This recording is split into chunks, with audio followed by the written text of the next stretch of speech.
ঢাকা থেকে খুলনা আসতেছিলাম বাসে। আমার ঠিক সামনের সিট থেকে কান্নার আওয়াজ শুনতে পাচ্ছি। কান্নার আওয়াজ শুনে মনে হলো একটা মেয়ে কান্না করতেছে। পাশের সিটে একজন মধ্যবয়স্ক লোক বসা।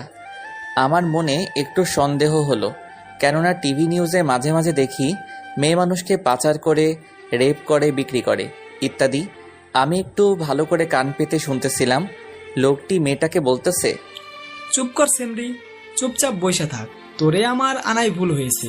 হালারে কত কইরা কইলাম এই সেমরি আমার লাগবো না, তাও তোরে আমারে দিয়া দিল। এখন চুপচাপ বইসা থাক, নইলে কিন্তু তোরে আবার দিয়ামু।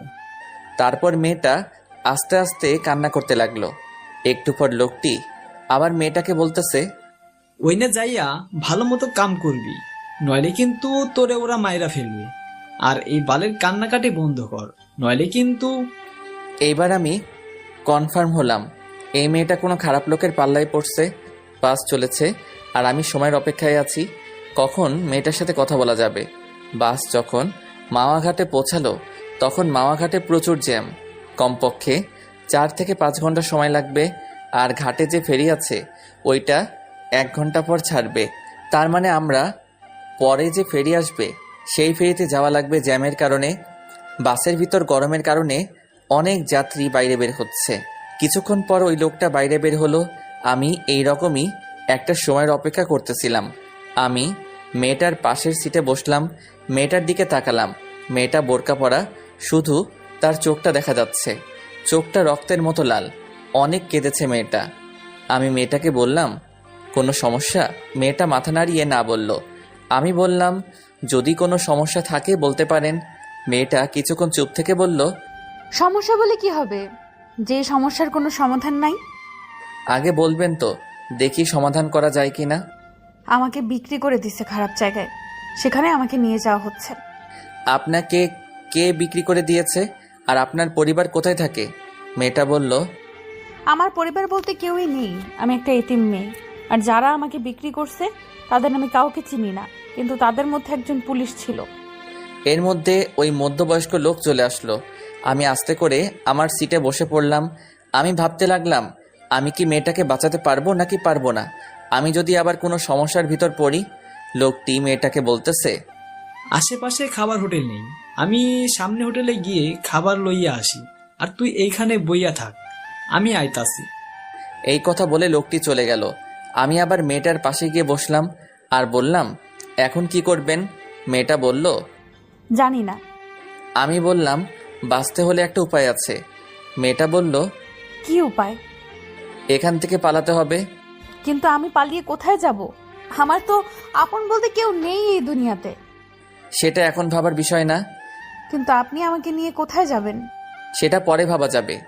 কিন্তু কিন্তু কি? এই লোকটা চলে আসবে।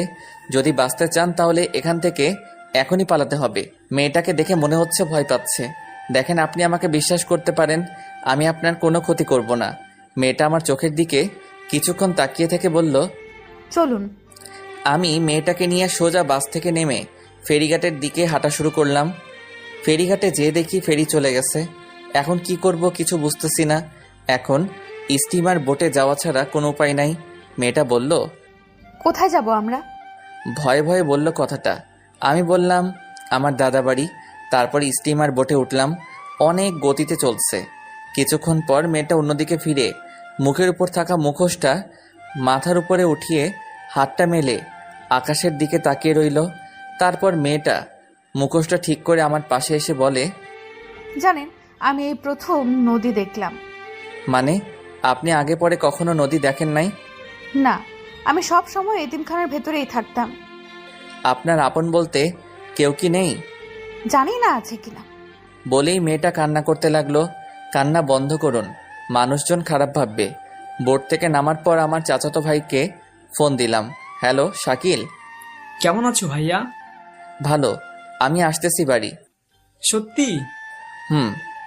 এই কে কে আসবে? একটা মেয়ে আছে, আমার সাথেও আসবে। কে ভাইয়া মেয়েটা? আমি আসি তারপর বলবানি। থাক, আর বলা লাগবে না, আমি বুঝছি। কি বুঝো? বলার আগে ফোনটা কেটে দিল।